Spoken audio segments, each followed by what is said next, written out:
Good afternoon, everybody. Welcome back. This time we're going to speak about subjunctive mood.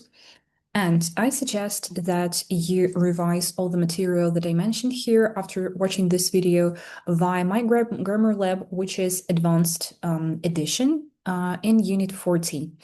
I've decided to base my explanation on this unit particularly, and I will also add some more details that I consider necessary within the course of my CAE preparation. Let's get started.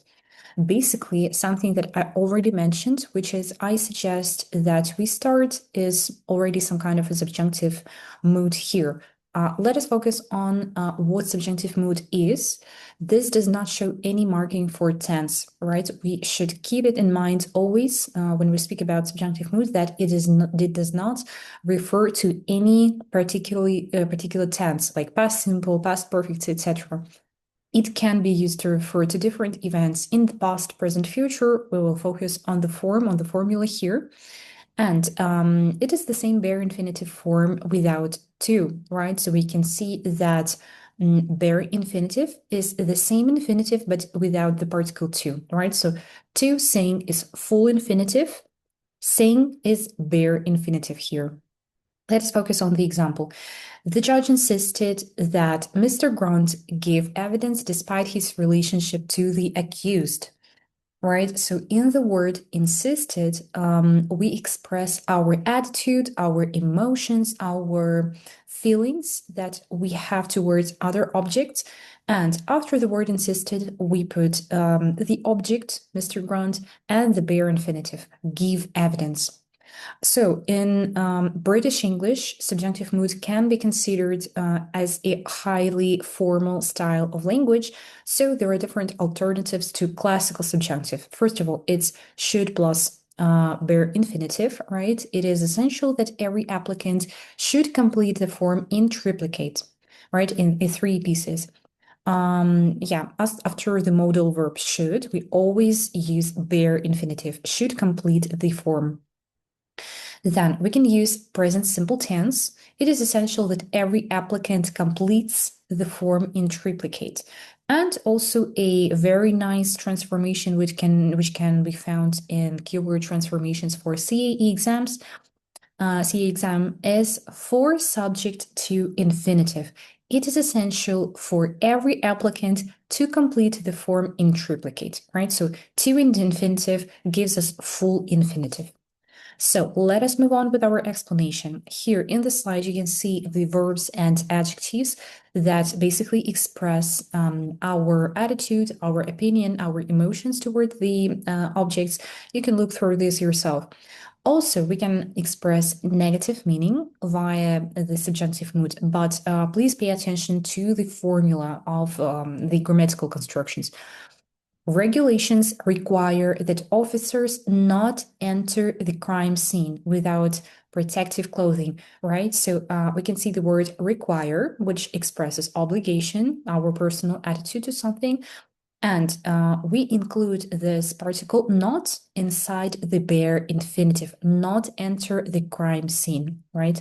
And as I previously mentioned, in British English, subjunctive mood is considered formal language, whereas in American English, it is less formal, neutral, so you can basically use it in any essay, any proposal, like any writing piece of your exam, if you're getting ready for exams.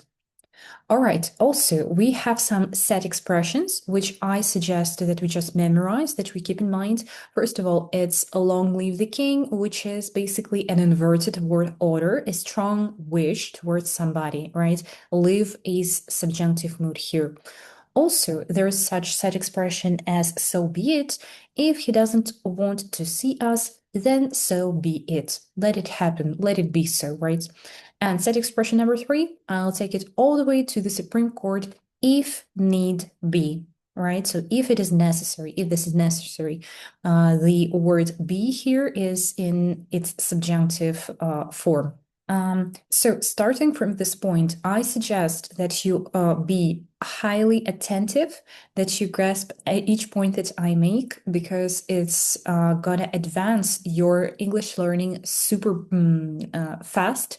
And if you catch this difference between the unreal past and unreal present, it will definitely give you a strong C1 knowledge of this grammar topic. So to the left of you, you can see if only, it's time, it's high time, assuming, suppose, etc., etc. All the key constructions that we're going to use here in subjunctive mood. And then let us speak about past simple, which can be used after these collocations.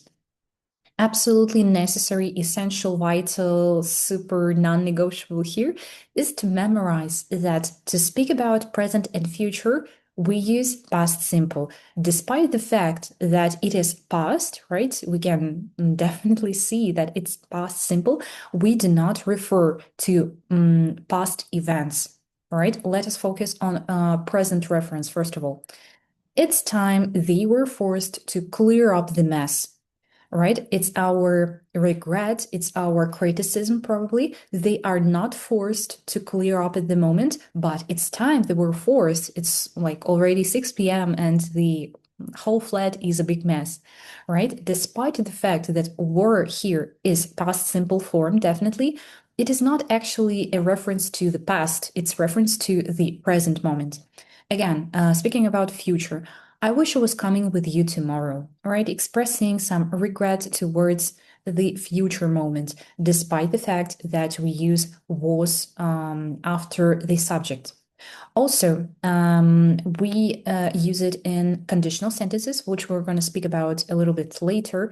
And here, all these forms were forced, was coming, are not actually past simple. These are past subjunctives. Just before we start speaking about past subjunctives, just keep in mind that past simple is past subjunctive. Past perfect, when we make references to past events, right? I wish I had or I'd never started this course.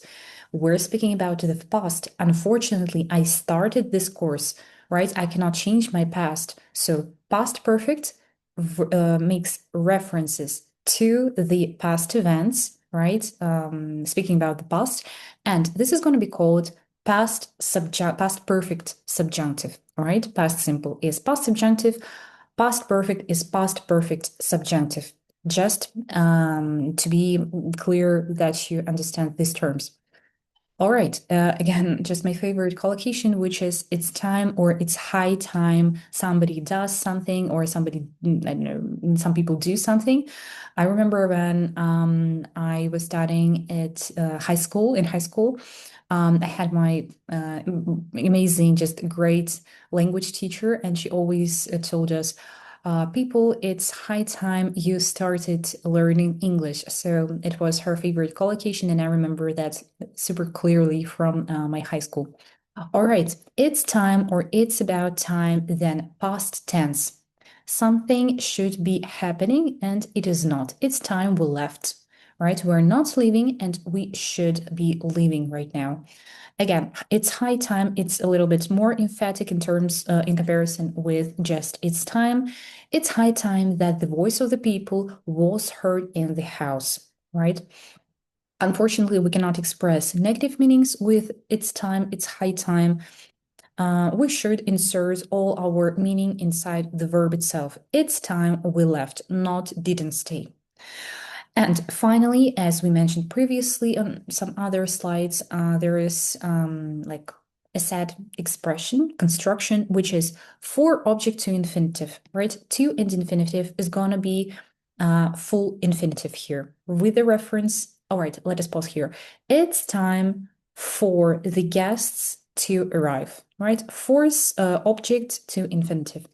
Also, if we make reference to one and the same object, right, our feelings and the actions of the subject are one and the same person, we use full infinitive. It's time to leave, right? I make reference to myself. It's time for me to leave. Subjunctive mood with would rather, sooner, and past simple, which is basically past subjunctive, as we remember.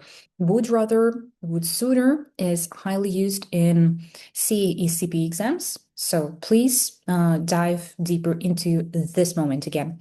To express preferences, I'd sooner you gave me a cash refund, right? I would prefer a refund here. I'd sooner you gave me.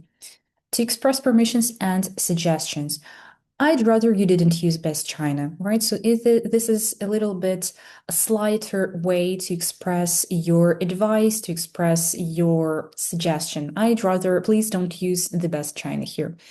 All right, if the person expressing a preference and the subject of the preference are the same, we use bare infinitive instead of past simple, instead of past subjunctive, right? So if the person expressing a preference and the subject of the preference are the same, we use bare infinitive. Let us have a look at two examples here and let's compare those all together. We'd sooner you spent your bonus on something useful, right? We have two different subjects, subject and an object. A speaker is not the same person as the object of the event. We'd sooner you spent. This is precisely why we use a subjunctive here.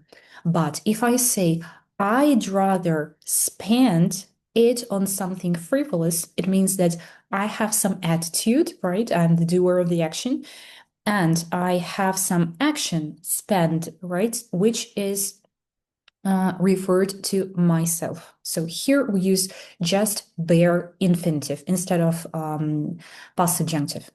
Let us move on. As if, as though, I do think that you understand those pretty well if you're advanced language learners, but just in case you've never had such collocations at hand. When something does not match with the reality, they're acting as if nothing happened. We know for sure that something has happened, but they're acting as if nothing happened, right? Mismatch with the reality. Also, present tense, including present perfect, right? Despite the fact that present perfect refers to present results of the past actions, it is still present tense, right? With a reference to the present.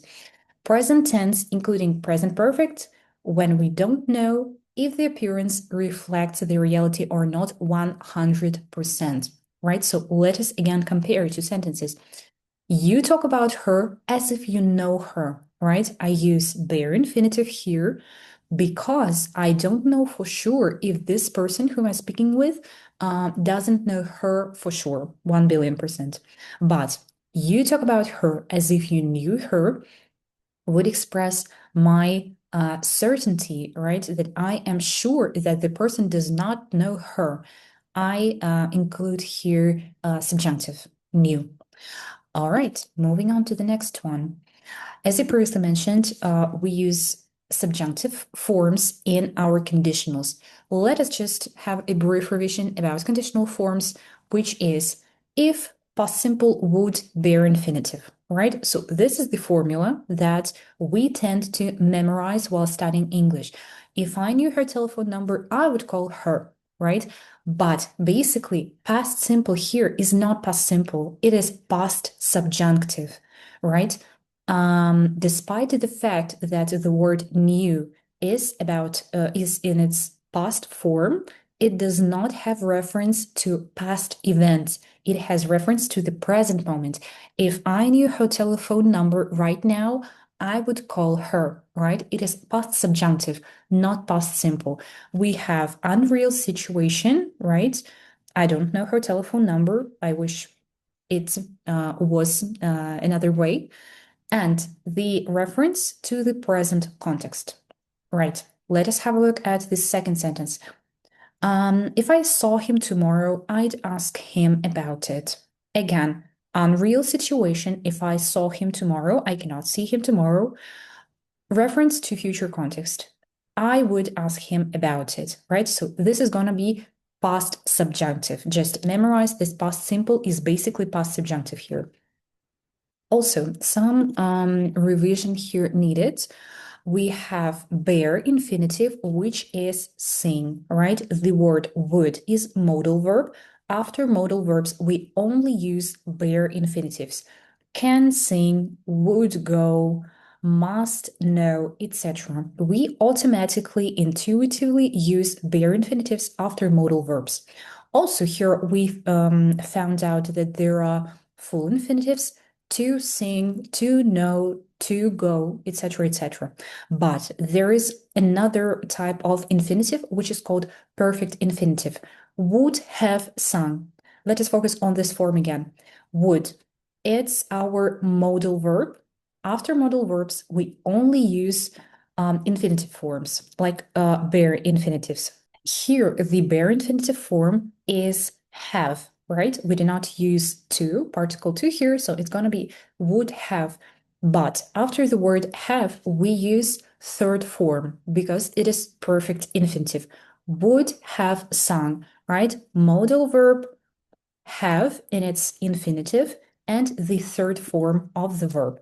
Let us move on to third conditional. Again, here, how do I memorize third conditional?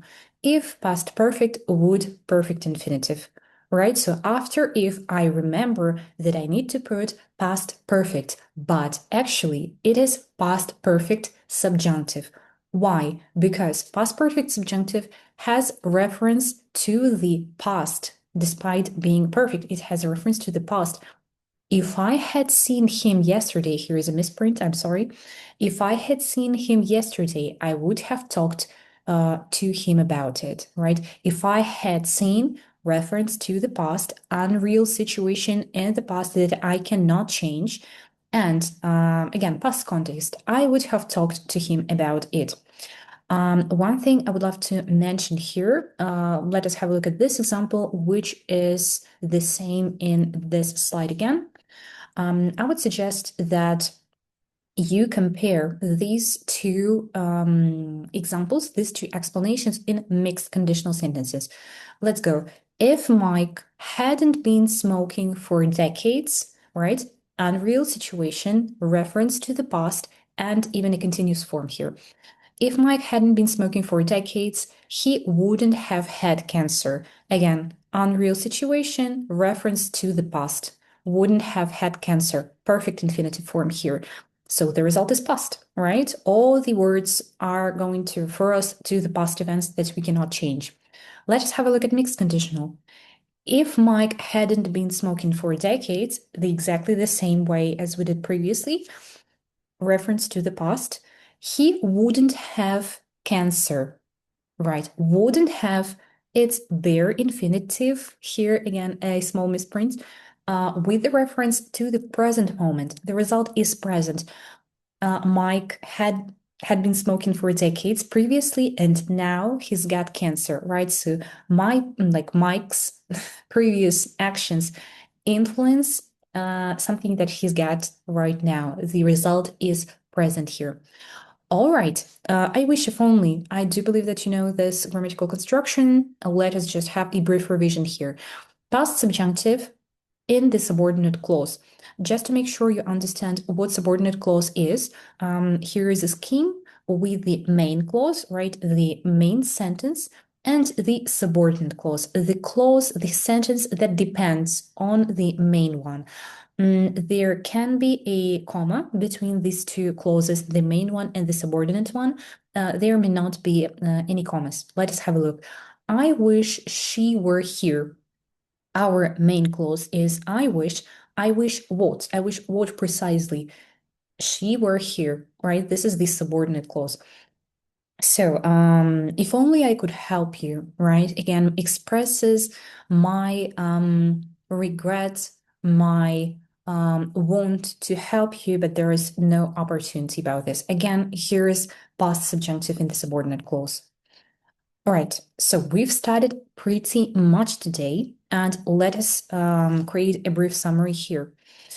First of all, subjunctive mood is a means of expressing emotions, personal preferences, regrets towards other people and objects, right? It's my attitude towards something. Next, it does not show any marking for tense. Subjunctive mood is not a tense. It is not called subjunctive tense. It is called subjunctive mood, right? It can be used to refer to events in the past, in the present, in the future, anything, because it does not have actually a reference to any particular tense. The same bare infinitive or perfect infinitive or infinitive without to, right? I'd rather spend it on something else. It's time, it's high time to go. It's time for us to go, for example. Then different subjects, past subjunctive. One and the same subject, bare or full infinitive, right? Exactly the same example that I gave you just recently. It is the subjunctive form in the conditional sentences, not the real tenses. We just memorized that for second conditional, it is past subjunctive, and third conditional uses past perfect subjunctives, right? We can say it's past perfect and past simple, which is not going to be correct, right? These are subjunctive moods here in conditional sentences. And just small formality check. For British English, it's slightly more formal, whereas in American English, it's neutral, it's less formal, and it's highly used in any daily communication. Right now, what I suggest that you do is taking these exercises. Please share your comments, share your answers in the comments below. I would be just glad to have a look at your notes, at how you understand this exercise. I will check those. I will post some keys for this exercise. And please let me know if you have some questions. I'm more than happy to answer those. Also, if you want to create some notes, some summaries that will enhance this knowledge for other viewers of this video, please also share those in the comments below. Thank you very much for watching this video. I'm happy to explain more grammar to you. Please let me know if you find this explanation useful, and I'm gonna see you in my next video. Bye bye.